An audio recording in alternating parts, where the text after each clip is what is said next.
majira mapya, malango wazi na majira mapya. Majira mapya na malango wazi. Malango wazi na majira mapya. Kumbuka mwaka 2026 ni mwaka wetu wa malango wazi. Ni mwaka wetu wa malango wazi. Na kwa sababu ni mwaka wetu wa malango wazi, tarajia ku-experience baraka za Bwana kwenye kila eneo la maisha yako. Piga kelele, sema amen. Sema mwaka 2026 nitatembea katika malango wazi.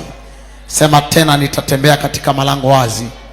Sema nitatembea katika malango wazi. Sema chochote cha kwangu kitakuja kwa wepesi kwa sababu kutakuwa na malango wazi. Sema chochote kilicho changu nitakipokea kwa wepesi kwa sababu kutakuwa na malango wazi.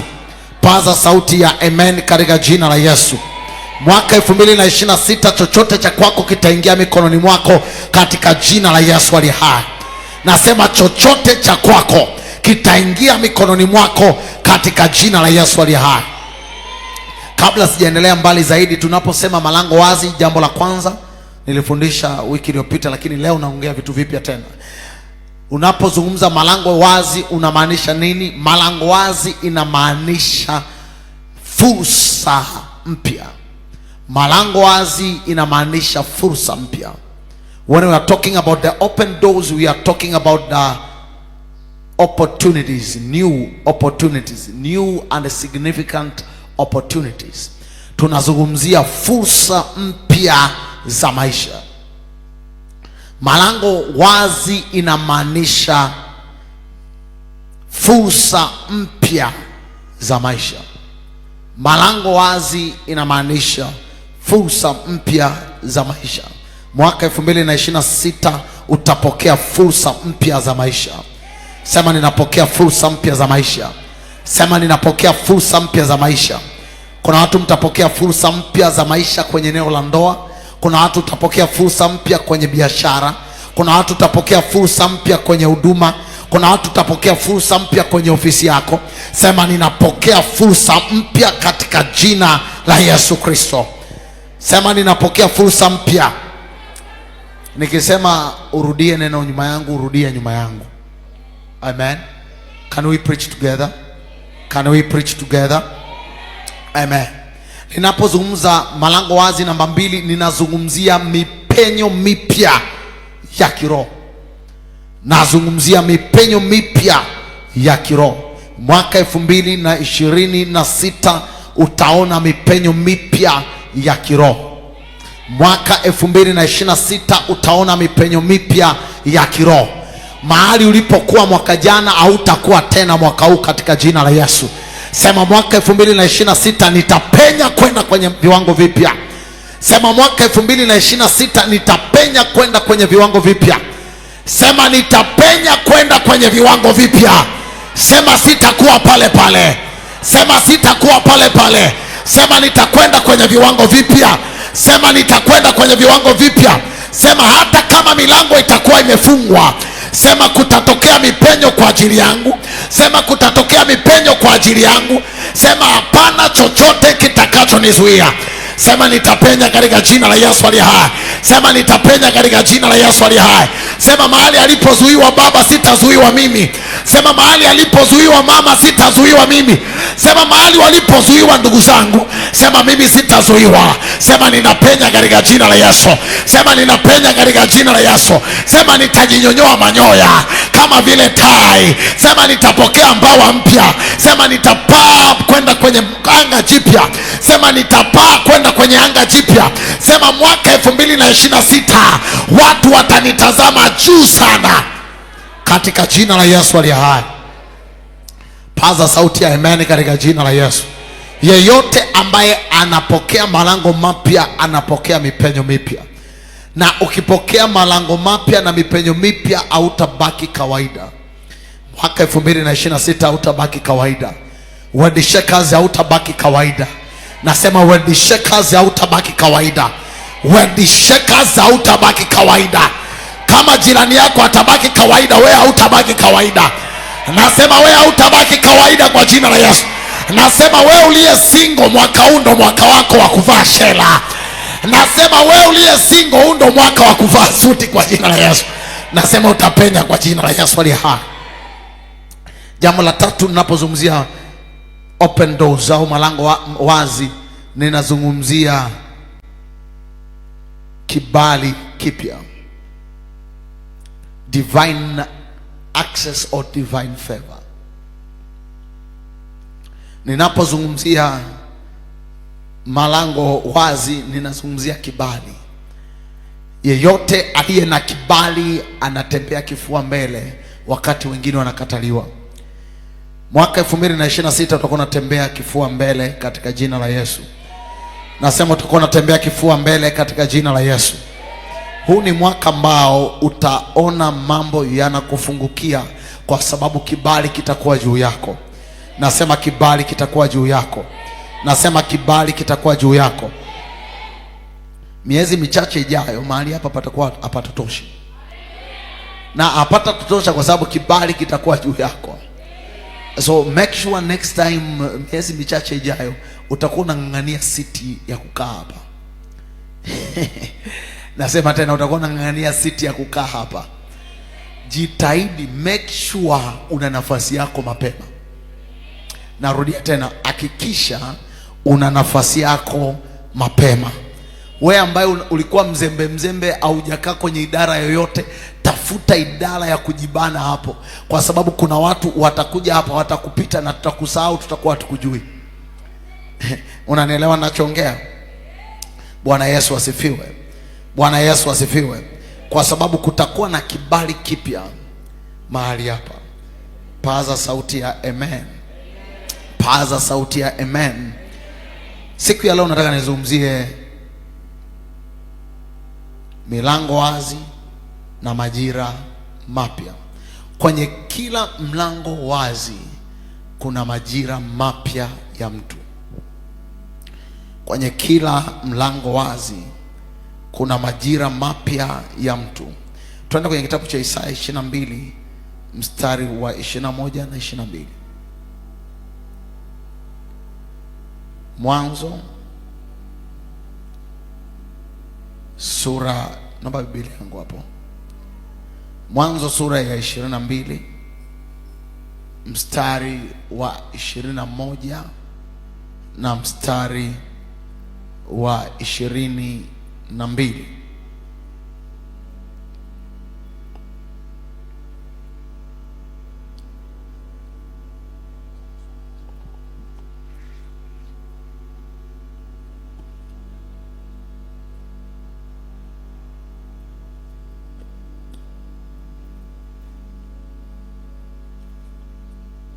Uko pale?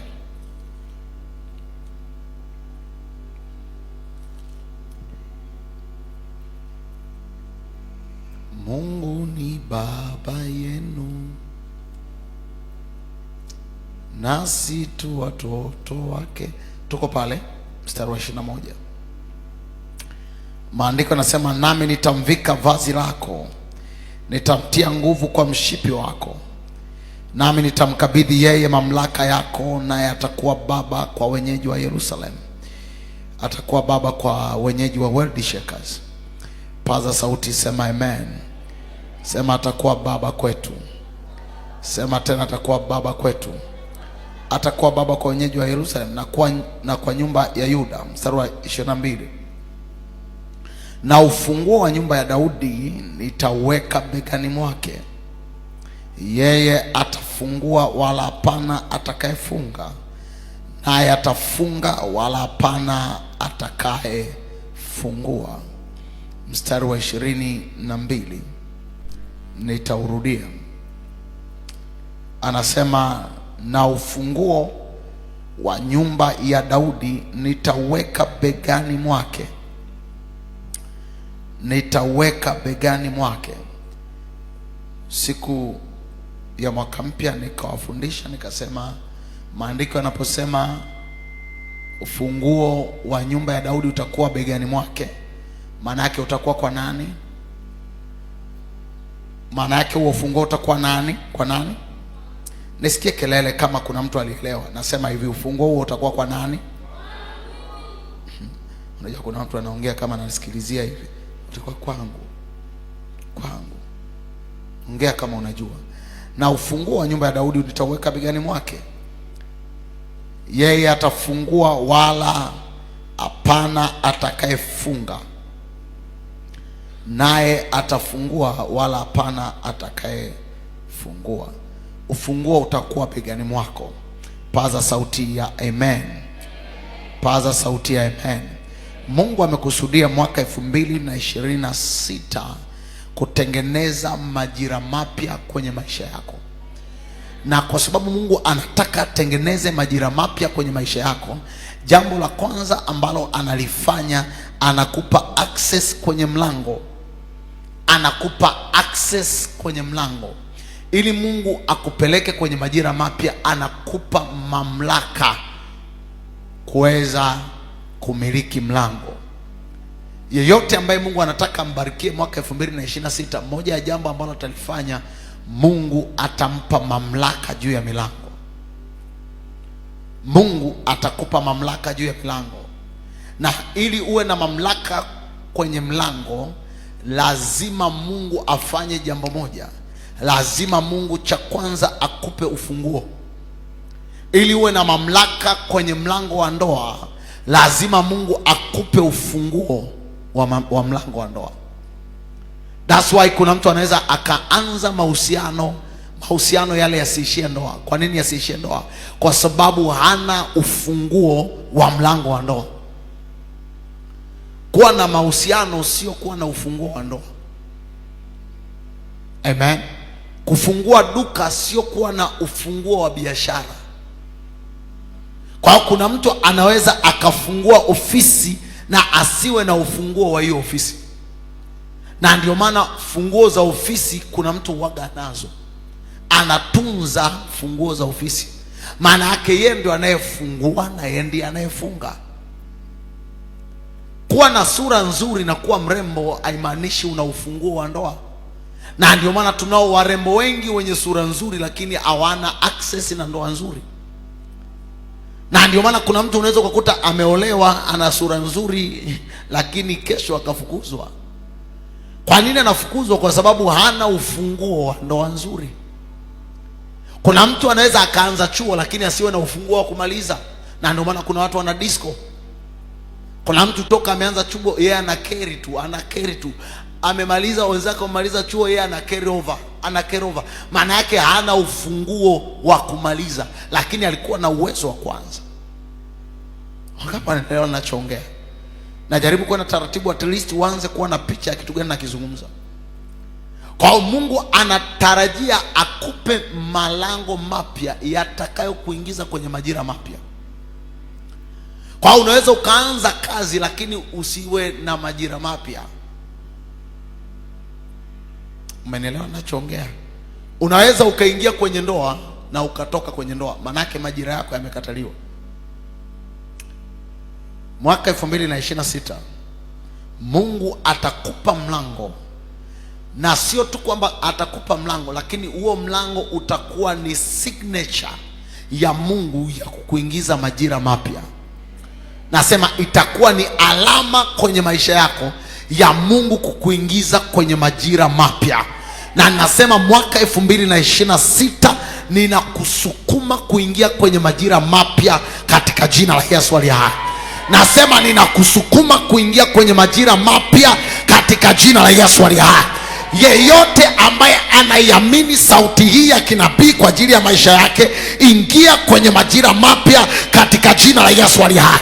Mlango wowote ulioutarajia ambao sometimes ukiuangalia unauona ni expensive kwenye maisha yako, nasema kwa nguvu za Roho Mtakatifu ingia kwenye majira yako katika jina la Yesu aliye hai. Mlango ambao baba yako hakuwahi kuingia wa kifedha, nasema step in that door in the mighty name of Jesus. Nasema ingia kwenye huo mlango katika jina la Yesu aliye hai. Sema ninaukamata huo mlango ambao unanipeleka kwenye majira mapya. Sema ninaumiliki huo mlango ambao unanipeleka kwenye majira mapya. Sema ninaingia kwa nguvu za Roho Mtakatifu. Sema ninaingia kwa nguvu za Roho Mtakatifu. Sema ninaingia kwa nguvu za Roho Mtakatifu. Sema ninaingia katika jina la Yesu aliye hai. Piga hatua 3 mbele. Sema ninaingia katika jina la Yesu Kristo. Sema ninaingia katika jina la Yesu aliye hai. Sema nipo kwenye mlango wangu katika jina la Yesu. Sema majira yangu ni mapya kuanzia leo katika jina la Yesu aliye hai. Rudi kwenye kiti chako. Maandiko yanasema atakupa mlango ambao akiufungua hapana mtu atakayekuwa na uwezo wa kuufunga. Kuna mlango ambao Mungu akikufungulia, no devil can close it. No demon can close it. Hata mtu ajidai ana mapepo kiasi gani hawezi kuufunga. Mwaka huu Mungu atakupa mahusiano ambayo ukiingia kwenye ndoa umeingia. Mungu atakupa mahusiano ya kupoteza muda. Nasema mwaka huu Mungu atakupa mahusiano ambayo yatabadilisha identity yako, kutoka kuwa Miss kuwa Mrs, kutoka kuwa Mr. Bubu kuwa Mr. Somebody ambaye anamiliki somebody. Nasema pokea katika jina la Yesu aliye hai. Nasema pokea katika jina la Yesu aliye hai. Wakina dada wale ambao mnaingiaga kwenye kutalii kwenye mahusiano, unatalii na kutalii na kutalii unaingia, mtu anakuchumbia miezi 3, anasema anakuja kwenu, alafu baadaye anakata, hapigi simu tena, anaacha. Nasema mwaka huu Bwana anakutendea jambo jipya katika jina la Yesu. Nasema mwaka huu Bwana anakutendea jambo jipya katika jina la Yesu. Anasema atakupa mlango, na huu mlango utakapoingia hapana mtu atakayeweza kufunga. Kuna mlango unakuja mbele yako ambao Mungu akikufungulia hapana mtu anaweza kufunga. Sema amen. Sema amen. Kuna watu Mungu atawaingiza leo kwenye majira mapya ya afya zenu. Kale ka ugonjwa kanako rudia mara kwa mara, kale ka ugonjwa kana expire leo, na utaingia kwenye majira yako ya kuenjoy divine health. Utaingia kwenye majira yako ya kuenjoy afya ya kiungu. Sema nitaenjoy afya ya kiungu. Sema nitaenjoy afya ya kiungu. Sema nitafurahia afya ya kimungu. Sema mwaka huu ninakataa kitanda cha ugonjwa. Sema ninakataa kitanda cha ugonjwa. Sema ninakataa kitanda cha ugonjwa. Sema ninakataa kitanda cha ugonjwa. Kuna watu ambao kila mwaka at least lazima alazwe mara moja. Lazima alazwe mara moja. Kuna mlango Mungu anaweza akaufungua kwa ajili yako. Ukiingia kwenye huo mlango, no devil can shut it. Ukiingia kwenye mlango wa afya hiyo, you will enjoy it. Na mwaka huu kuna mtu mmoja anapelekwa kwenye hiyo level katika jina la Yesu aliye hai. Nasema unapelekwa kwenye hiyo level katika jina la Yesu aliye hai. Kwenye kila majira kuna kuwa na mlango. Kwenye kila majira Mungu anapotaka kukuingiza kwenye majira mapya, kuna mlango ataufungua. Narudia tena, Mungu anapotaka kukuingiza kwenye majira mapya, kuna mlango mara zote ataufungua.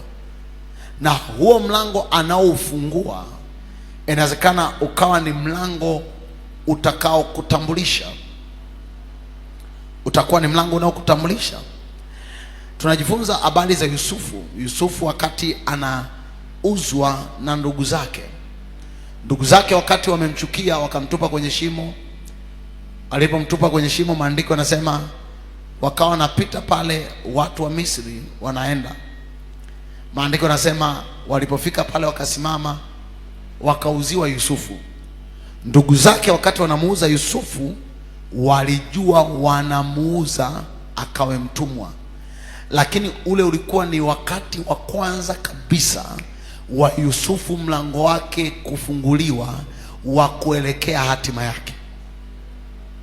Sometimes kuna mlango unafunguka kwako, ukiucheck na ukiuangalia unaona kama ni mlango wa mateso, lakini ndani yake umebeba fursa ya kimungu ya wewe kuelekea kwenye majira mapya ya maisha yako. Wakati Yusufu anaelekea utumwani, alikuwa analalamika. Anasema kaka zangu wameniuza, Lakini wakati huo malaika wanashangilia, wanasema Yusufu anaelekea kwenye majira yake mapya. Nasema kuna wakati watu watakuwa na kuangalia, wanafikiri unaonewa, lakini utakuwa ni msimu wako wa kuelekea kwenye majira yako mapya kwa jina la Yesu. Nasema utakuwa ni msimu wako wa kuelekea majira mapya kwa jina la Yesu. Inawezekana sasa hivi unaona kabisa kwamba kama hali yangu ni kama vile haieleweki, lakini Mungu ana orchestrate new season for your life and destiny in the name of Jesus. Nasema Mungu anaya design majira mapya kwa ajili ya maisha yako katika jina la Yesu aliye hai. Amefika kwenye nyumba ya Potifa. Maandiko yanasema kwenye ile nyumba ya Potifa alipofika, amekaa pale. Maandiko yanasema akawa mtumwa. Alikuwa mtumwa wa jinsi gani? Maandiko yanasema yeye akakabidhiwa nyumba ya Potifa. Alipokabidhiwa nyumba ya Potifa akawa mkuu. Baadaye anapewa kesi ya kubaka. Wangapi wanapenda wapewe kesi ya kubaka kama Yusufu ili waende gerezani? Hakuna. Kuna mtu ananielewa ninachoongea? Amepewa kesi ya kubaka. Nafikiri alikuwa analalamika, mbona hii ni mikosi, nimeuzwa na kaka zangu, nimetupwa gerezani baada ya kusingiziwa kesi ya kubaka. Hii ni mikosi. Hakuna mtu angependa kukaa gerezani, ila wakati huu kulikuwa kuna majira yanamtafuta Yusufu. Wangapi wananielewa ninachoongea? Wakati majira mapya yanaanza kuyatafuta maisha yako, sometimes unaweza wewe mwenyewe usijielewe. Wewe mwenyewe unaweza usifanye nini? Sometimes unaweza kukataliwa na ndugu zako kabisa. You can be rejected with your brothers. Familia yako inaweza ikakutenga. Ndugu zako wanaweza wakakuona you are nothing. But at that moment ndio wakati hasa majira yanaanza. Watu wengi tungefikiria kwamba kila majira mapya yanapokuja tungeona vitu vya kupendeza. Kwa Yusufu ilikuwa tofauti. Majira mazuri yalianza na mazingira magumu. Mwaka huu mambo yatabadilika kwenye maisha yako. Nasema mambo yatabadilika kwenye maisha yako. Maandiko nasema wakiwa gerezani, Yusufu anakutana na wale wanyweshaji, anatafsiri ndoto. Baadaye yule mnyweshaji anaenda kule, anamsahau.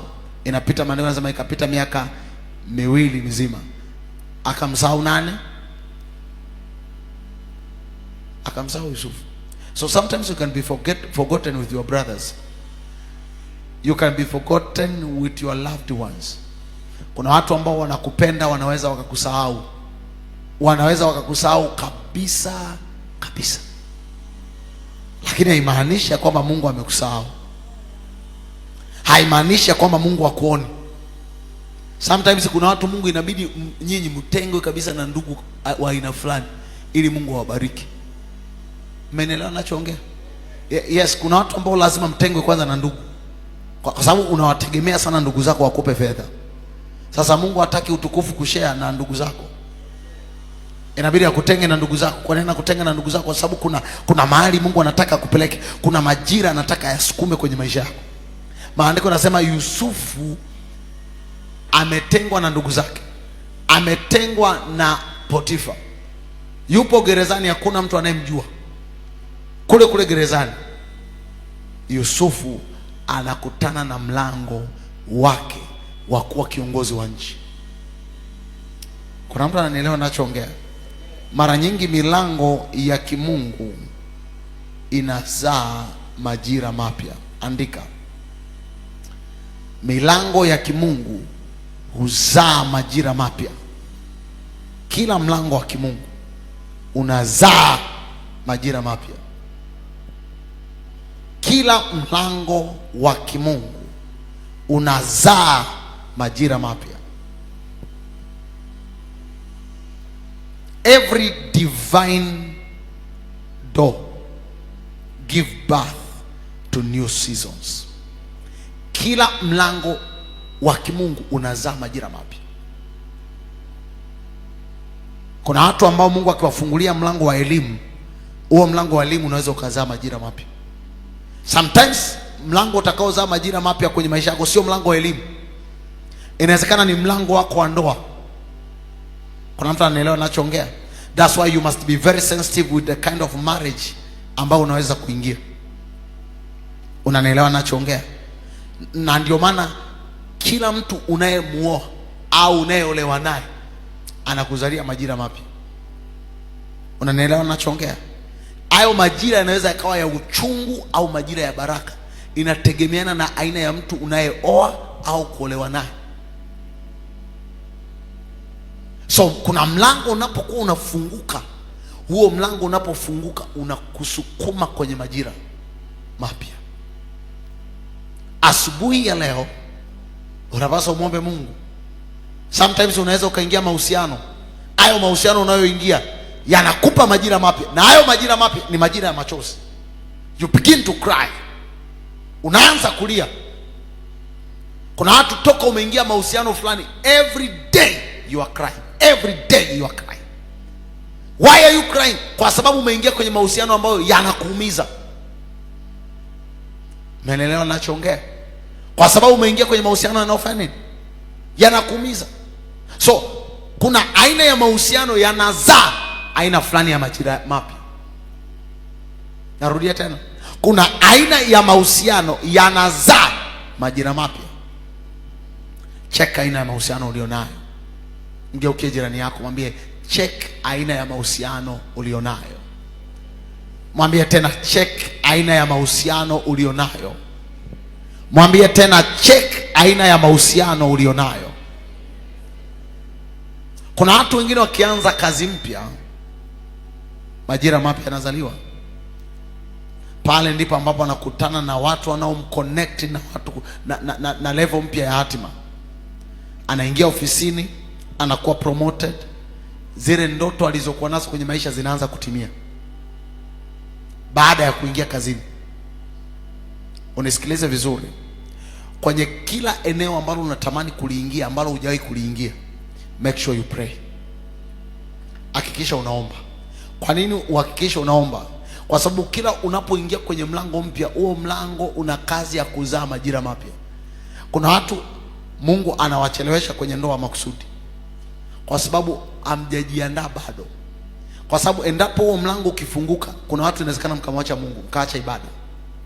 So Mungu anakuwa very sensitive kuangalia aina ya moyo ulionao kabla ya kuingia kwenye level fulani ya maisha.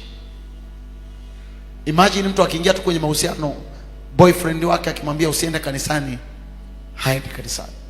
Akimwambia njoo tukutane Jumapili, anahairisha ibada, anaenda kukutana na boyfriend. Alafu kimuuliza kwa nini ukuja ibada, anasema nilikuwa na emergency. Then Mungu anasema huyu mtu nikimsukuma akiingia kwenye ndoa atapoteza kila kitu.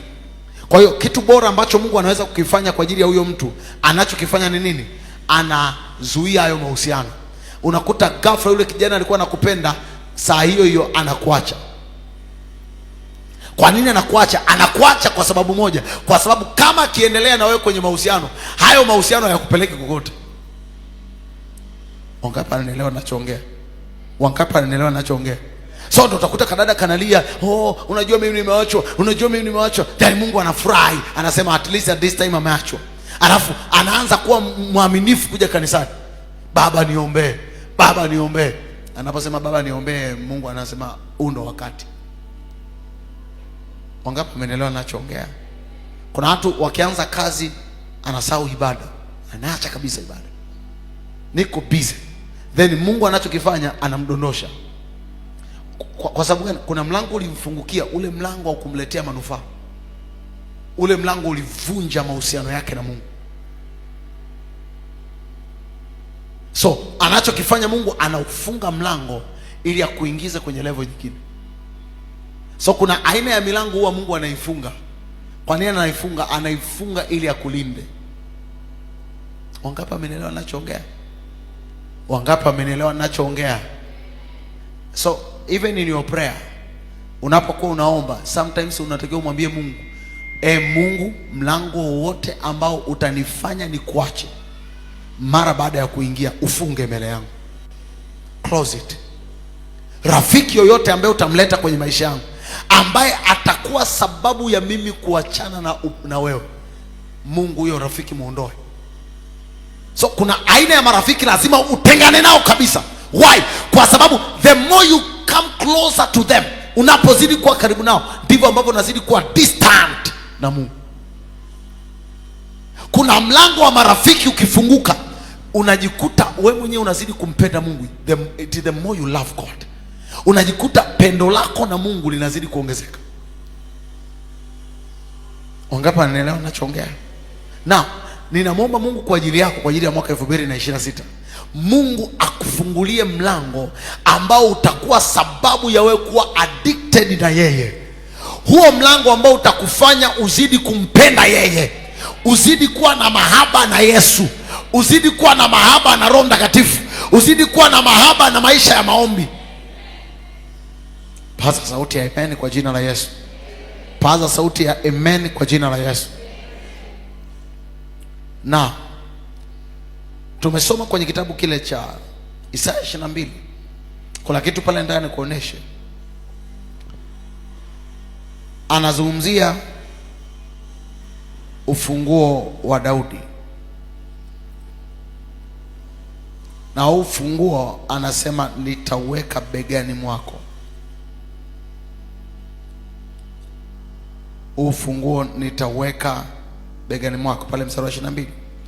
Na ufunguo wa nyumba ya Daudi nitaweka begani mwake, yeye atafungua wala hapana atakayefunga. Now listen to me.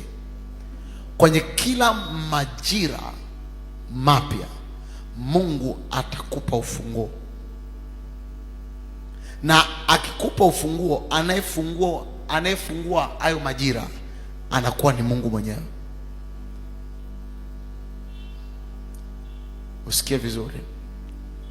Mungu anapotaka kuingiza kwenye majira mapya anakupa ufunguo.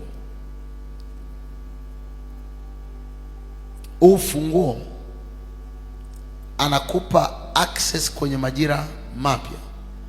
Kuna kitu nikuoneshe. Angalia Yohana 10 mstari wa 9.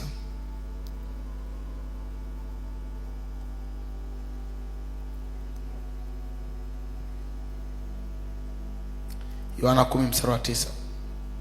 Kuoneshe kitu ambacho kipo connected na hichi ninachozungumza.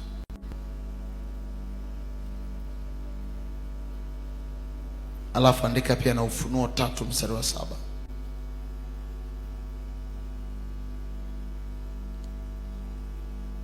Tuanze na Yohana 10 mstari wa 9.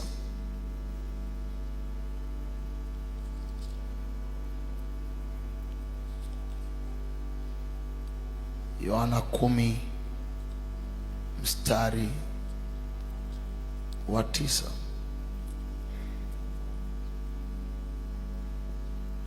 Maandiko yanasema mimi ndimi mlango. Huyu ni nani anaongea? Yesu. Yesu anasemaje? Mimi ndimi mlango.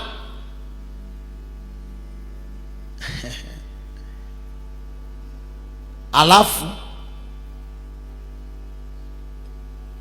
mtu akiingia kwa mimi ataokoka, ataingia na kutoka, naye atapata malisho. Amen. Umeona kitu ambacho Yesu anaongea? Yesu anasema mimi ni nini? Ni mlango. Yesu anajiita yeye ndiye mlango. Remember, ufunguo wa nyumba ya Daudi utakuwa begani mwake. Na ni nani nilisema ni mabega? Ni wewe. Maandiko yanasema hivi, ufunguo wa nyumba ya Daudi utakuwa begani mwako. Alafu Yesu ana declare, anasema kwenye kila mlango utakao kuwa mbele yako, anasema mimi ndio huo mlango, mimi ndio hiyo fursa. Mnanielewa ninachoongea? Yesu akitaka akuletee fursa, yeye anasimama mbele, alafu ufunguo unakuwa unao wewe. na kufundisha kitu kigumu ambacho nataka mwaka huu kiapply, alafu tuone kama kitatuletea matunda. Unisikilize vizuri. Yesu anatangaza, anasema mimi ndimi mlango. Mtu akiingia na kutoka, anasema atapata nini? Atapata nini? Malisho. Maana yake kama utakuwa na access na huu mlango ambao unaitwa Kristo, anasema utapata malisho. Sasa remember, malisho yanatofautiana kwa kila mtu. Kitu ambacho kwako ni malisho, kwangu kinaweza kisiwe malisho. Tuko pamoja ninachoongea? Kile ambacho we kwako unakiona ni malisho, kwangu kinaweza kawa si malisho. Kwa hiyo kila mtu anaweza kawa na uhitaji wake. Mwingine ndoa kwake ni malisho. Remember, maandiko yanasema Bwana ndiye mchungaji wangu. Zaburi ya 23 anasema sitapungukiwa na kitu. Kando ya malisho ya majani, kumbe kuna mlango wa kuingilia kwenye eneo lenye malisho. Alafu huo mlango anaitwa Yesu. Naomba turudie mstari wa 9. Mimi ndimi mlango, mtu akiingia kwa mimi ataokoka. Ataokoka kutoka kwenye nini? Kwenye njaa. Ataokoka kutoka kwenye nini? Kwenye njaa. Ataingia na kutoka, naye atapata malisho. Okay, mwingine malisho yake hapa ni uponyaji. So wakati mimi nafundisha, nasema mtu mwingine apate ndoa, mwingine anasema mimi mahitaji yangu sio ndoa, mahitaji yangu ni uponyaji. So huyu mtu akiingia, anasema atapata malisho yanayoitwa uponyaji. Akiingia kwenye huu mlango, maandiko yanasema ataokoka. Maana yake kuna hatari zitakuwepo nje ya mlango, kuna hatari, lakini once ukiingia kwenye huu mlango utaokoka.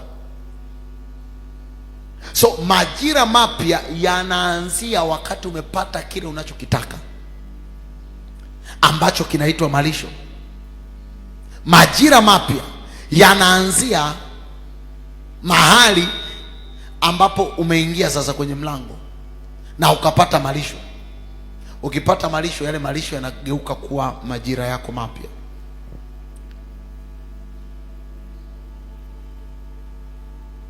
Tuende kwenye kitabu cha Ufunuo nikuoneshe kitu. 3 mstari wa 7.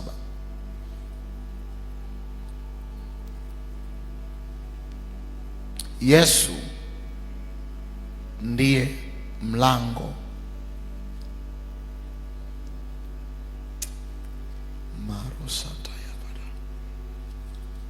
Yesu ndiye mlango. Ufunuo 3 mstari wa 7. Na kwa malaika wa kanisa lililoko Philadelphia andika, haya ndiyo anenayo yeye aliye mtakatifu, aliye wa kweli, aliye na ufunguo wa Daudi. Remember, ufunguo wa Daudi ndio ule ambao tumeusoma kwenye Isaya 22 mstari wa 22. Aliye na ufunguo wa Daudi, yeye mwenye kufungua wala hapana afungaye, naye afunga wala hapana afunguaye. Mstari wa 8, naye ajua matendo yako. Tazama, nimekupa mlango uliofunguliwa mbele yako. Sema, nimekupa mlango uliofunguliwa mbele yako. Anasema hivi, tazama nimekupa mlango uliofunguliwa mbele yako, ambao hapana wezaye kuufunga, kwa kuwa unazo nguvu kidogo. Nakupa mlango uliofunguliwa mbele yako. Huu mlango unaitwa nani? Yesu. Yesu anajiita mlango. Tumeangalia kwenye kitabu cha Yohana, Yesu anaitwa nani? Yesu anaitwa nani? Maandiko yanatangaza huu mlango unaoitwa Yesu ni mlango ulio wazi. Ni mlango ulio nini? Ulio wazi. Sasa Mungu anapotaka kuingize kwenye majira mapya, anakupitisha kwenye huu mlango. Kuna mtu wa Mungu ananielewa ninachoongea?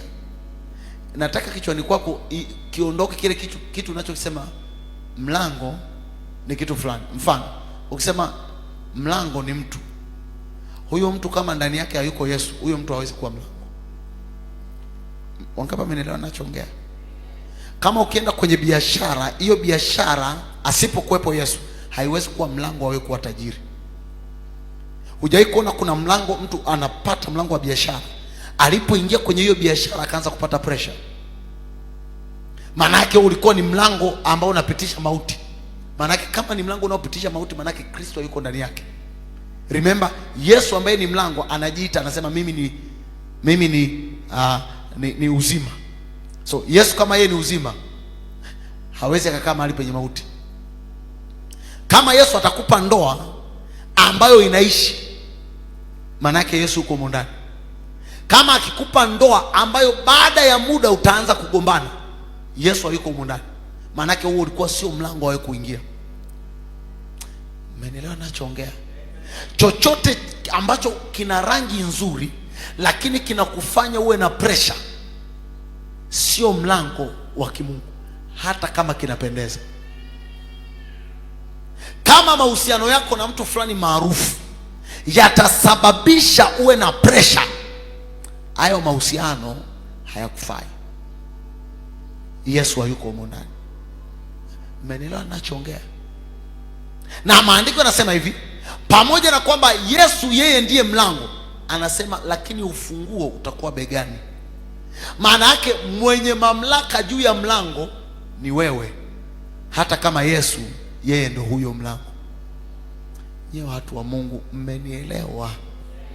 Maana yake kuna mahusiano utayaingia, ukiyaona si mazuri, wewe ndio una ufunguo wa kuyafunga.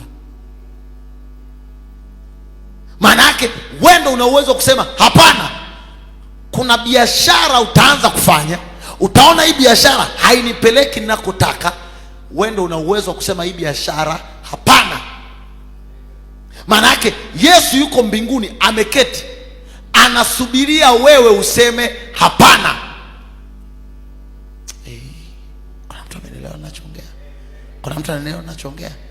Kama mahusiano ambayo umeingia sasa hivi yanakupa pressure, maana yake umeingia kwenye mauti mwenyewe.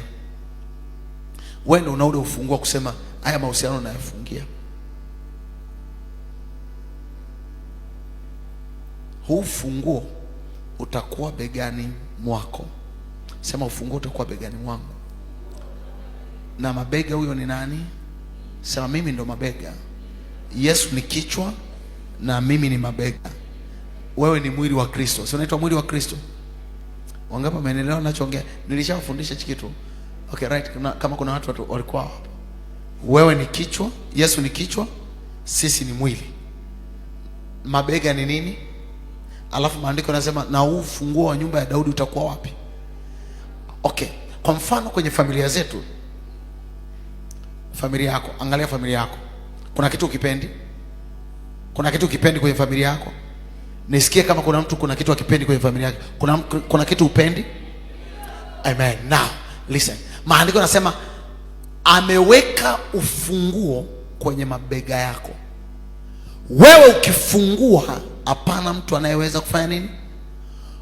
Na wewe ukifunga, hapana mtu anaweza kufanya nini? So kama nyumbani kuna roho ya kuolewa na kuachika, mimi mwenye ufunguo nachukua ule ufunguo, nasema katika jina la Yesu ninafungua mlango wa ndoa ambayo hakuna mtu anaweza kuachika kwenye familia yetu. Kuna mtu ananielewa ninachoongea? Remember, amekupa mlango ulio wazi mbele yako, na huu mlango unaitwa Kristo. Na wewe ndio una uwezo wa kufungua na una uwezo wa kufanya nini? Kufunga. So naingia kwenye biashara, ile biashara unaona haiendi vizuri, maana unasema funguo ipo kwako. Sema funguo iko kwangu. Sema funguo iko kwangu. So ukimkuta mtu amekaa mlangoni, unamuuliza kwa nini umekaa mlangoni? Anasema siwezi kuingia ndani. Funguo anayo nani? Sijui. Hana ufahamu. Umeelewa ninachoongea? We, kwa nini mpaka leo hujaolewa? Anasema I don't know. Anajua Mungu. Tukubaliane wanawake wote ambao mpo hapa ambao hamjaolewa, leo unazo funguo za ndoa yako. Hujanielewa? mwanamke yote ambaye hujaolewa huko hapa, nisikilize, wewe unazo funguo za ndoa yako. Haujanielewa bado? Wewe unazo funguo za ndoa yako. Okay. Manake kama umedelay mlangoni, umedelay sio kwa sababu hapana funguo au hapana mlango ulio wazi, ila wewe una ufunguo. Mlango umefungwa na funguo unao. Hata kama nikikuta mlango umefungwa, funguo ninayo. Mnanielewa nachoongea? I don't know kama naongea vitu vigumu, naamini naongea vitu vyepesi kabisa. Manake unaweza ukafungua mlango wa ndoa yako ukiwa na miaka 25. Unaweza ukafungua mlango wa ndoa yako ukiwa na miaka 26. Unaweza ukafungua mlango wa ndoa yako ukiwa na miaka 27. Unaweza ukafungua mlango wa ndoa yako ukiwa na miaka 40. Wangapi wako tayari kuolewa na miaka 40? Wakina dada wanageuka, wewe pastor unaita mchezo nini? Sema mimi ninazo funguo. Sema nyuma yangu, mimi ninazo funguo za majira mapya ya maisha yangu. Kwa hiyo tukubaliane kabisa, mwaka 2026 kama kutakuwa na open doors, mimi ndo mtu ambaye ninamiliki funguo. Not your pastor, not your bishop. Achana ile vyote anavyo baba. Ogopa. Mimi naweza nikakuchelewesha, nikakufungia. Umeelewa ninachoongea? Lakini ukielewa hichi ninachokuambia, utafungua mlango wako kwa majira. Kwa majira. Wewe ndio utakayeamua, dogo ubaki na biashara zako hivi hivyo kawaida au utoboe. Wewe ndio utakayeamua. So wakati Mungu anataka inue watu, anainua watu wenye akili ambao wanajua wanazo funguo. Mwaka huu hatubaki chini. Mwaka huu tunazo funguo. Nasema tena, mwaka huu tunazo funguo. Nasema mwaka huu tunazo funguo. Majira mapya yanakuwa na mwanzo mpya. Andika, majira mapya yanakuwa na mwanzo mpya. Majira mapya yanakuwa na mwanzo mpya. Tunapoanza mwaka 2026, natamani tu provoke majira mapya. I don't believe much in age. Siamini sana kwenye umri, naamini sana kwenye ufahamu. Mimi siamini sana kwenye umri, naamini sana kwenye ufahamu. Kama Sara alikuwa bibi kizee akapata mimba, kwa hiyo usiniambie kwamba kuna mzee leo hawezi kuanza biashara. Sema amen kama unanielewa. Okay. Usije ukasema mimi niko chuo kikuu siwezi kufanya biashara. Hivi unajua kuna watu walianza kudanga wakiwa chuo kikuu, sasa hivi ni wadangaji maarufu. Tunakubaliana? Manake you can start business once you are in the college. Unaweza ukaanza biashara ukiwa chuo. Kuna mtu anasubiri eti nikimaliza sijui nini ndio nitakuwa maarufu. Start now. Mgeukie jirani yako mwambie start now. Mwambie tena start now. Mwambie anza sasa. Mwambie lile wazo ulilonalo anza sasa. Lile wazo la biashara anza sasa. Lile wazo la kazi anza sasa. Mwambie pokea ufunguo huu, nenda ukaifungue hatima yako. Mwambie nenda ukayaanzishe majira yako. So usije ukakaa hapa ukasema okay, mimi pengine tunapozungumzia majira mapya tunazungumzia mwanzo mpya. Wewe unaweza ukabaki na kibebeo cha umri, tunasema mimi nina miaka 20, mimi nina miaka 21, but unaweza ukafanya kitu ukiwa na miaka 21. Unaweza ukaanza jambo ambalo litakufanya uende mahali. Unataka ukimaliza chuo kikuu uwe wapi? Wangapi wamenielewa ninachoongea? Watu vijana wote wa chuo punga mkono kama wamenielewa ninachoongea. Badala ya kuombaomba pesa kwa mama yako, unaombaomba kila siku. Change your mind. something. Anza kitu. Tengeneza majira yako mapya. From today I want to do something. Nataka kuolewa nikiwa na pesa yangu mwenyewe. Nataka kuwa na, kabla sijaolewa nataka niwe na kiwanja changu mwenyewe. Nataka niwe nimejenga nyumba yangu mwenyewe. Ndani ya miaka 3 nataka niwe na kitu ambacho kinaonekana, sio kitu ambacho unajua I have vision, I have vision, I have vision. You have vision. Vision. Vision. The best vision ambazo wanawake wengi wanazo ni kuolewa. Niwaambie ukweli, huku kwenye ndoa bwana, kuna raha ya kuoa mwanamke ambaye anajielewa. Waulize wanaume wote, kuna raha ya kuoa mwanamke ambaye anamiliki milango yake. Sometimes ananiteki mwanaume kwenye hiyo survey, anakupitisha, ana survey na wewe kwenye hiyo milango yake. Twende kaone duka lako, twende kaone ofisi yangu, twende kaone mgahawa wangu. Don't wait. Unataka ukue mashavu, unataka ukue nywele, acha ujinga. Umri ushakuwa. Ukicheza vibaya ushapata mimba. Kama umeshajijua una uwezo wa kupata mimba, una uwezo wa kupata mimba ya chochote. Unaweza kupata mimba ya biashara, unaweza kupata mimba ya kazi nzuri. You can carry pregnant of anything. Kama umeshajijua wewe umeshakuwa na una mbegu za kiume, unaweza kuzalisha. Jua wewe unaweza kuzalisha chochote. Umenielewa mwanaume? Unaweza kuzalisha chochote. Mwaka 2026 hakikisha kuna kitu unazalisha. Usikae tu ukasema mimi ni mwanaume. Hapana. Huo mzigo uliokubebesha Bwana, unaweza kuzalisha chochote. Una kitu huko ndani. Acha ujinga. Sema acha ujinga. Sema acha ujinga. Una ufunguo ambao unaweza ukafungua destiny. You can open up your destiny. Mlango ambao upo mbele yako utaamua majira yako mapya. Na majira yako mapya yataamuliwa siku ulipopokea ufahamu huu ambao ninakupa. Umenielewa ninachoongea? Shetani akitaka kukuzuia kwenye majira yako mapya, atakuzuia kwenye mlango. Andika. Shetani akitaka kukuzuia kwenye majira yako mapya, atakuzuia mlangoni. Maana yake atakufanya usijue kwamba unazo funguo.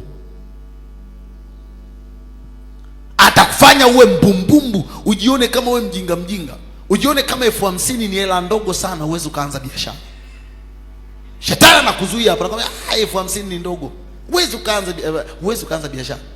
Alafu wewe ukiwa wewe na sura yako, hiyo uweze ukafanya biashara, uweze. So kuna watu hawawezi kuanza biashara kwa sababu they see themselves as beautiful. Ni warembo. Unajua, yani mimi siwezi, ati nikaanza kutembeza nguo. Tumia sura yako hiyo kutangaza nguo. Nilimwambia Ana, binti yangu ile pale, mwambia achana na mambo ya kusema mimi mzuri tu uso. Tumia sura yako ku market your business. Sasa unajua sisi tuliookoka tunaweka vitu mkononi. That's why watu wa duniani wanatupita. Na nikwambia ukweli, kwenye mambo ya pesa ukiwa mjinga, wasiookoka watakupita. Pesa inaheshimu kanuni. Pesa inaheshimu wajinga. Mmenielewa ninachoongea? Simama, vaa kanguo kako kakiwalo, anza kukatangaza katika kiwalo. Jamani, umeona yake 5,000 uko popote na kuletea. Tuko mpaka pale. Aibu yako ndo njaa yako. Narudia tena, aibu yako ndo njaa yako. Dada, umepewa shepu, tafuta nguo zinazoendana na shepu yako. Tangaza nguo zinazoendana na nini? Na shepu yako. Utapata wateja wa shepu yako, watakuelewa. Unajua mimi nimeokoka, mimi nimeokoka. Umeokoka, utakula kuokoka. Use your brain. God has given you key. Amekupa ufunguo. Wangapi wamenielewa ninachoongea? Jamaa, unajiona wewe ni tall, una mwili mzuri, tangaza nguo. Tangaza. Yes. Sasa yani unajua nimeokoka bibi.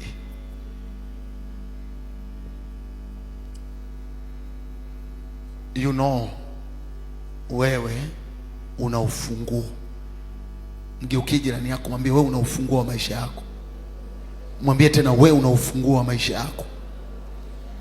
Achana na mambo kila kitu unataka kuroosha kwenye pesa. Once tunapoenda kwenye pesa, pesa ni za kiroho, zinatakiwa zi manifest in the physical kwa kufanya kazi.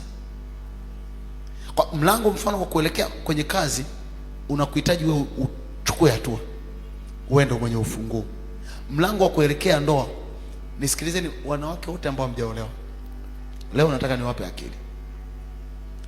Ndoa inakuwa provoked. Msimu wako wa kuolewa ukiwa umekaribia, lazima utake step. Sema baba, step gani? Usio na kati unasema sema usio, utabaki na sura yako hiyo hiyo na hujaolewa. Amen. Now listen to me carefully. Msimu wako wa kuolewa ukiwa umekaribia, cha kwanza jioneshe kwamba unapendwa na Mungu. Hii ni kwa binti yote, jioneshe kwamba unafanya unampenda Mungu. Hakikisha unakuja kanisani kuna kitu unajua kufuta, kuna mahali unajua kufagia. Umenielewa ninachokuonesha, ninachokwambia? Usije kanisani kama superstar, njoo kanisani kama mpenzi wa Mungu ambaye unakuja kumhudumia Mungu. Unakuja kufuta kiti. Bwana, nafuta kiti, viti vya nyumba yako. Si hivi ni viti vya nyumba ya Mungu?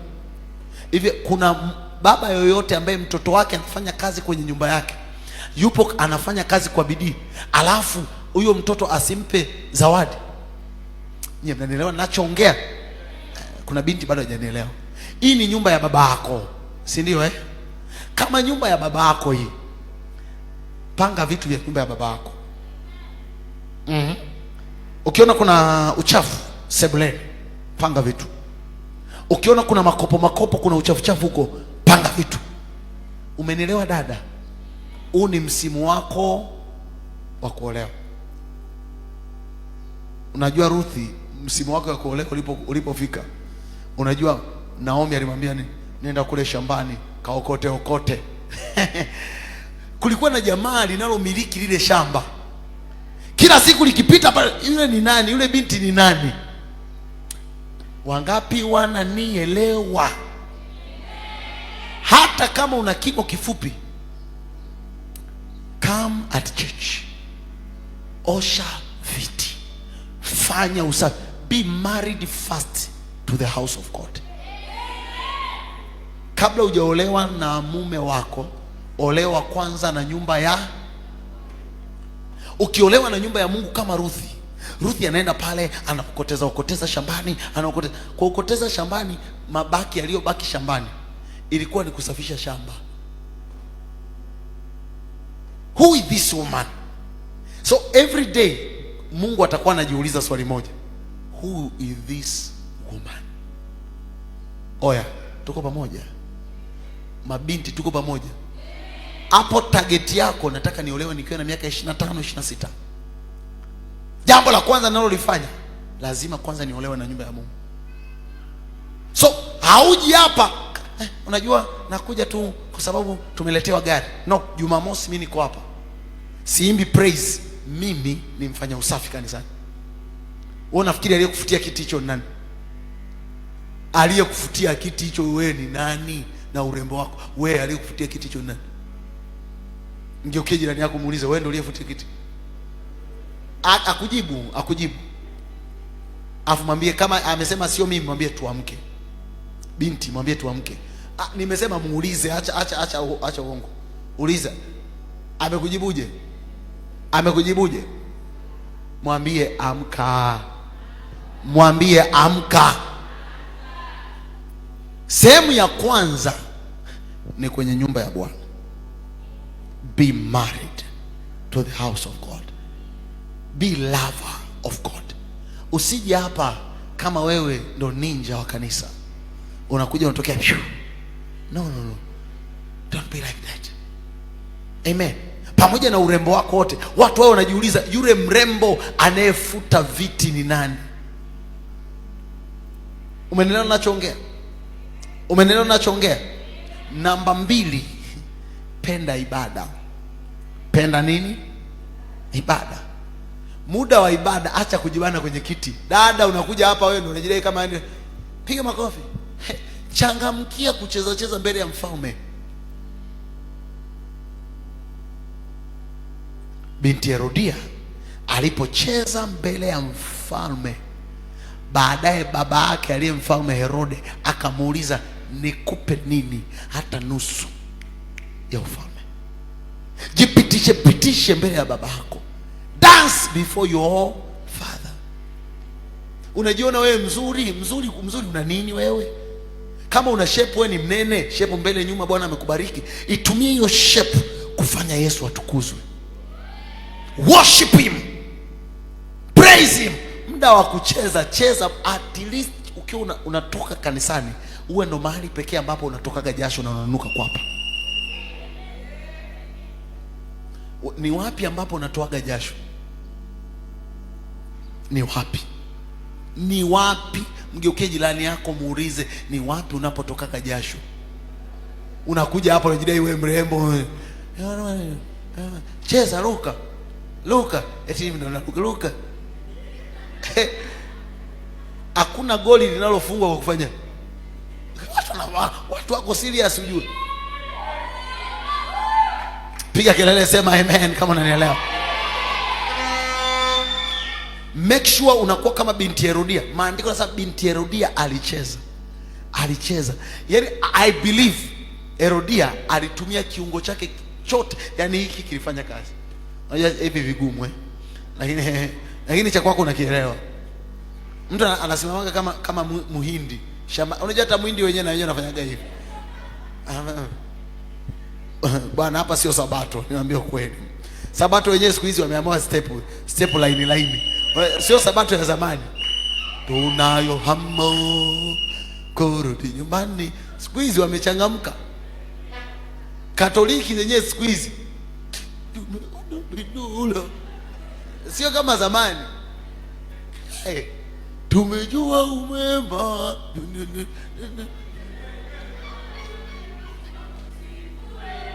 msomo na upendo umeni nitakushukuru hote. Ujaona wa Katoliki siku hizi wanachezaga na wenyewe kidogo.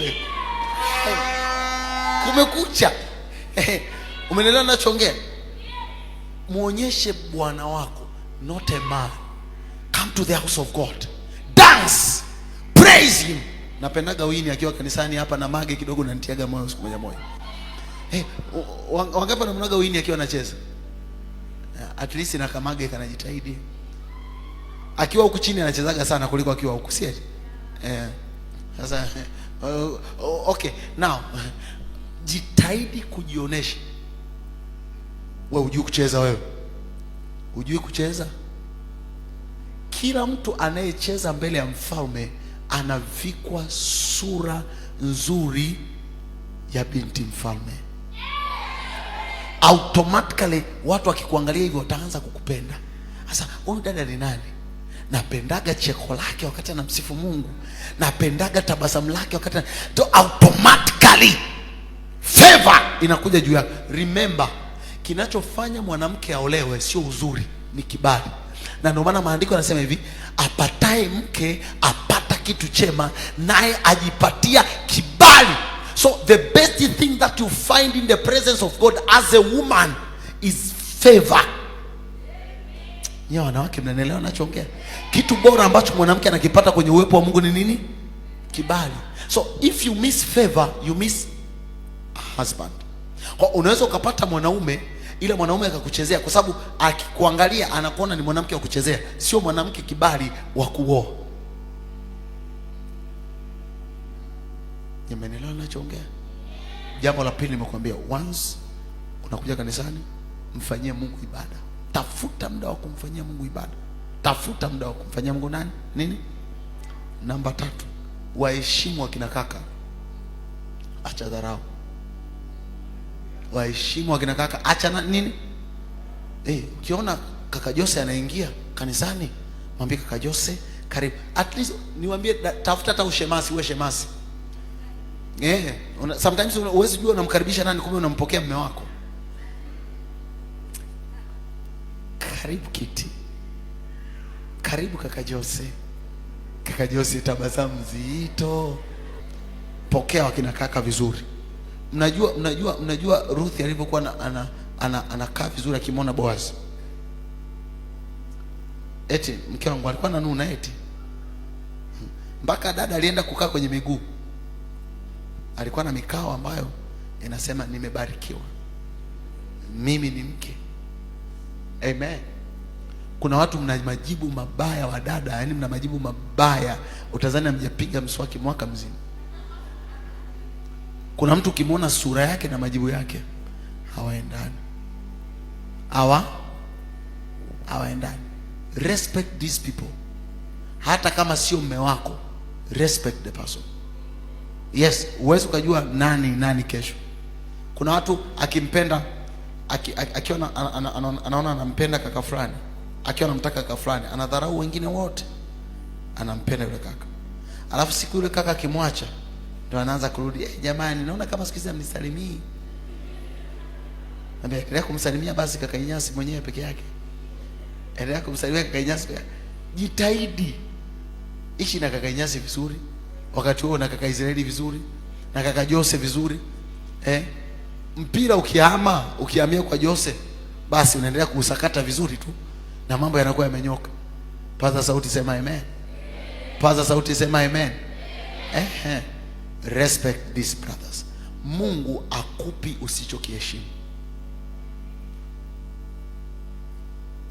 Hivi kwa nini naongea? Mbona sifundishi mahusiano? Mungu akupi usichokiheshimu. Vibinti vingi vikiwa chuoni mnadharau. Yaani mnakuja kanisani nyenye ndo kama ndo mamalikia wa kanisa. Mkija hapa ni kama yani mnakuja, niwaambie mkifika mwaka wa 3 umeisha, mwaka wa 4 mtataka kuolewa. Mtaolewa na malaika. I'm telling you.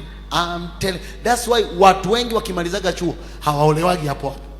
Mpaka maisha ya wanyoshe miaka 3 4 hapo katikati ndio wanakuja kula, kwa sababu wanadharau wakiwa chuoni. Wajifunze kupiga goti, wajifunze kukosa pesa bumu alipo.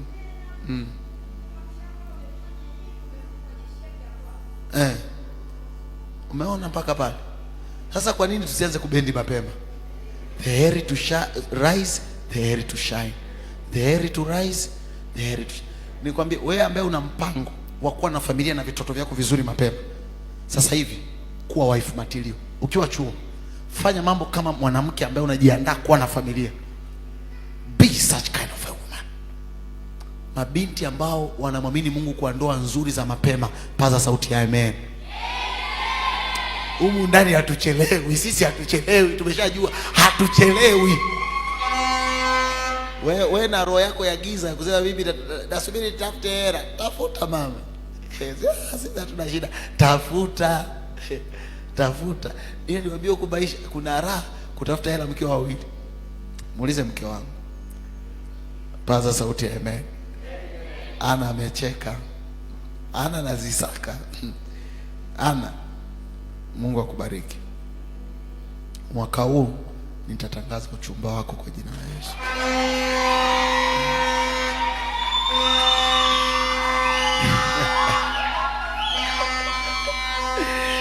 By the way, nina roho ya harusi inanisumbua kweli. Najitahidi kwamba yani isinipate, lakini nakuta tayari imeshanivaa. Alafu bahati nzuri zaidi mwaka mpya nilivaa suti nyeupe. Kwa hiyo nikasema hapa natangaza kufungisha maharusi. Ukija Jumapili tukija hapa mida ya saa 5 tutakuwa na ibada maalum ya harusi. Kwa hiyo wai ile ibada ya saa 4 itakuwa ni ibada maalum ambayo tutafundisha kama hivi. Ikiingia saa 5 tunaingia praise, tunaingia ibada ya ndoa. Mmenielewa Yeah. Baada ya wiki ijayo ile tunapumzika, Jumapili tarehe 25 harusi. Watu wa Mungu, na ya kwako nina hamu sana ya kuifungisha. So hakikisha unaheshimu wakina kaka. Usichokiheshimu Mungu hawezi kukupa. Nimesemaje? usichokiheshimu Mungu hawezi kukupa. Amen. Sometimes waheshimu hata kama wanaonekana hawana hela. Sometimes hao wakina kaka uwaga ukiwaangalia ni kama wanakuwa hawana hela mwanzoni. Alafu nakuta kuna wakati maisha yanakuja kuchanganya hapo. Sijui wanaokotaga hela wapi. Mambo yanakuja bam bam. Yaani vitu vimechanganya, mambo yameshanyoka. Unakuta sasa yani siku hizi bro unalinga. Hapo tayari alishaendana na mnyenyekevu wake yule dada aliyemwona kule. Mungu akupe akili kwa jina la Yesu. Mungu akupe akili katika jina la Yesu. Naomba niishie hapo kwanza. Tutapata muda wa kuongea mambo ya mahusiano mapema sana. Bwana Yesu asifiwe. Bwana Yesu asifiwe. Bwana Yesu asifiwe. Nao Shetani akitaka kuzuia majira yako mapya, anazuia mlango wako. Wakorintho wa kwanza 16 mstari wa 9. Wakorintho wa kwanza 16 mstari wa 9. Kila vita ya majira mapya inapiganwa mlangoni. Kila vita ya majira mapya inapiganwa mlangoni. Mke wangu naomba nisaidie simu. Kila vita ya majira mapya inapiganwa mlangoni. Amen. Inapiganwa wapi? Mlangoni. Wakorintho wa kwanza 16 mstari wa 9. Nimefunguliwa mlango mkubwa wa kufaa, lakini wako wengi wanipingao. Wako wengi wafanya nini? Kila vita ya majira mapya inapiganwa mlangoni. Shetani anaposhambulia mtu anaweka adui zake mlangoni. Siku unapopata mchumba ndipo ambapo kuna wadada wanakununia, wakina kaka wanakununia mlangoni. Kuna mlango unafunguka pale, alafu ndo mambo yanaanza. Ninamwomba Mungu sana kwa sababu Mungu amenipa kuchunga kanisa lenye vijana wengi sana. Maisha yenu yawe mepesi. Vita zenu tutazishinda mapema. Na semaga amen. Kama unamaanisha amen ya kumaanisha kubwa, semaga kubwa kabisa. Yes, na maanisha natamani this place tuwe ni watu ambao tumekaa ni matajiri. Wewe utajiju kama unawaza kwa mimi ninasoma chuo ndawezaje kuwa tajiri hiyo chuo? Nasema hivi, utakuwa tajiri ukiwa chuo. Tukubaliane, utakuwa tajiri ukiwa chuoni. Au utakuwa unatongozwa ili upewe pesa. Wale ambao mnataka kutongozwa ili mpewe pesa, that's not your portion, because you will have your own money. Utakuwa na pesa zako mwenyewe. Sema amen kwa jina la Yesu. Sema amen kwa jina la Yesu. Hauolewi ili uende kushika pesa za mwanaume. Utakuwa nazo za kwako mwenyewe. Jana nilikuwa namuonesha binti yangu na kijana wangu mmoja nyumbani. Nikachukua some accessories chumbani kule nzuri. Nikaenda nikaonesha. Nikamwambia, unaona hizi? Amenunua mama yenu for me. Nikachukua, zilikuwa beautiful or not? Gorgeous. Now, how do you see it? They were so gorgeous. Alafu amenunua mama. Sema mama. Yes. Yes. Kuna raha. Kuna raha. You have a wife that can do something kwa mume wake. Kwani unafikiri wanaume wenyewe hawapendi kuwa spoiled? Sometimes, yeah. Wewe unatakiwa kumspoil mume wako. Go and spoil your husband. Mwaka huu wewe utakayepata mchumba na utakayeolewa, make sure you spoil your husband too much. To the extent akija kanisani akakutana na vijana, he don't bother. Yaani he don't bother. Anajua kabisa I have my own. Nyie mnanielewa ninachoongea? Mnanielewa ninachoongea? That's why inasema wewe unatakiwa uwe na hela. Wadada wote ambao tutakuwa na hela hapa, punga mkono kwanza. Sasa this year find something to do. Na narudia tena, mwezi wa tatu ule tulisema ni mwezi wa tatu. Okay. Mwezi wa tatu tutafanya angalau ibada maalum ambayo tutakuwa tunaonesha vitu gani tunavifanya. Amen. Amen. Hiyo ibada nitakuwa naweka wakfu, chochote ambacho unakifanya, whatever, nitakuwa naweka wakfu unachokifanya. Iwe ni biashara, uwe una kasaluni, uwe una nini, uwe unauza nguo za namna zote, iwe mitumba, iwe nguo za ndani, iwe heleni, iwe unafanya, I will come and nitaweka wakfu. Sema amen. So make sure you have something to do. Usikae kwa sababu usije ukasema mimi nilifunguliwa mlango mkubwa wa kufaa na wako wengi wanipingao. Shetani apingagi mtu asiye na kitu. Ndarudia tena, shetani apingagi mtu asiye na kitu. Akupinge mtu mwenye wigi tu, huna kitu. The best thing that you own is wig.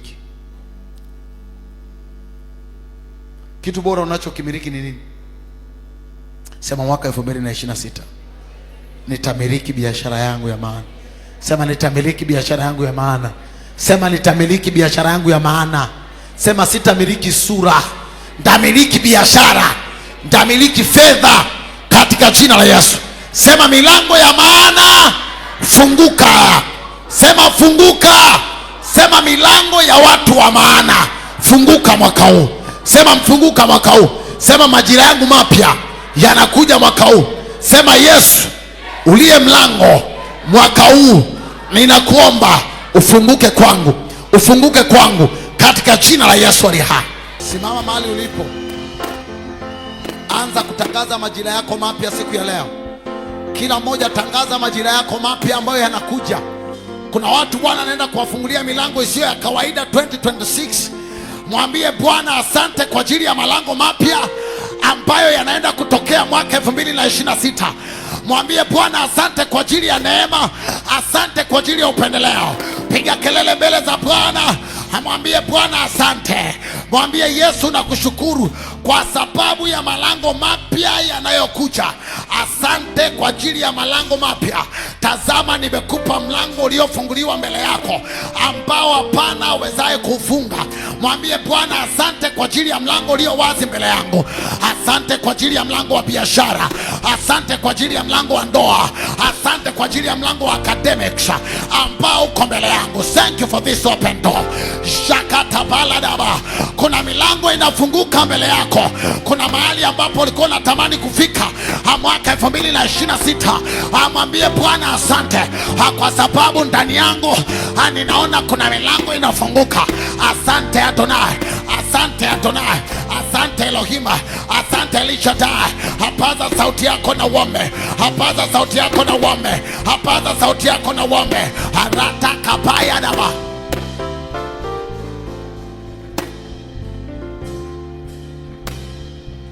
Milango yako inafunguka, inafunguka kwa jina la Yesu, inafunguka kwa jina la Yesu, inafunguka kwa jina la Yesu, inafunguka kwa jina la Yesu. Rapakataba yakataka balada. Kila mlango ambao shetani alisema hautafunguka mwaka 2026 nasimama leo, ninaufungua. Mlango wako wa majira mapya anasimama leo.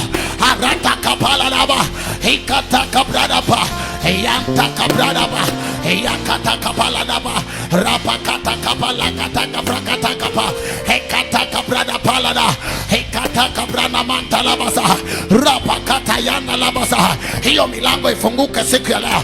Hiyo milango ifunguke siku ya leo. Hiyo milango ya biashara ifunguke. Hiyo milango ya ndoa ifunguke. Hiyo milango ya huduma ifunguke. Hiyo milango ya kazi ifunguke. Let the door be open now.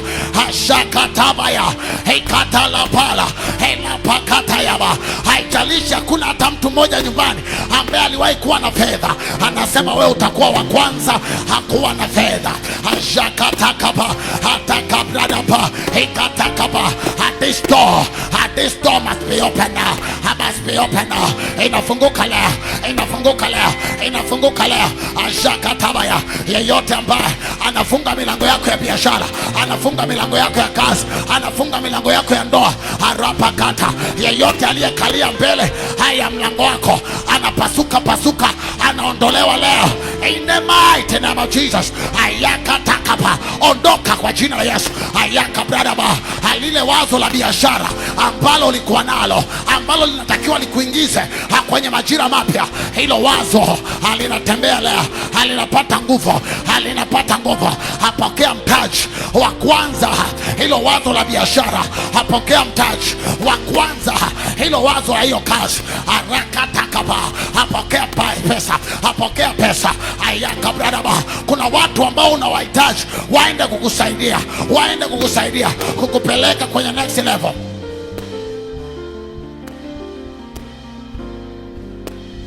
Shatakaba, tangaza hiyo milango lazima ifunguke, hiyo milango lazima ifunguke. Doors must be open, doors must be open, doors must be open, doors must be open, doors must be open right now as I speak. Hiyo milango ifunguke, hiyo milango ifunguke, hiyo milango ifunguke. Milango ya utajiri ambayo iligoma kwa baba yako, ambayo iligoma kwa mama yako, ambayo iligoma kwa familia yako, wewe unakuwa wa kwanza kuingia, kwa sababu funguo unazo. Fungua hiyo milango, fungua hiyo milango. Tell the doors to be open. Ashakataba, iambie hiyo milango funguka right now, funguka right now, funguka right now by the power. Ashakataba. Kuna wakati Paulo na Sila walipokuwa gerezani, walipoona milango imefungwa, maandiko wanasema wakasifu. Walipokuwa wanasifu wakachanganya na maombi. Araba kataba, achanganya na maombi, hakuna vitu vinafunguka. Achanganya right now, achanganya right now, achanganya right now. Haya Shakatakaba, hiyo milango lazima ifunguke leo, hiyo milango lazima ifunguke leo. Doors must be open, doors must be open, open, open, open, open. Shakatakaba, Shakatakaba, Shakatakaba, Shakatakaba, Ayakapalada, Ayakapalada. Doors be open. Shakataya, Ayakapalada. Hautachelewa. Kuna watu mmekaa kwenye milango, hamnachelewa, hamnachelewa kwa sababu imefungwa. Leo inatikiswa, inafunguka kwa jina la Yesu, kwa jina la Yesu.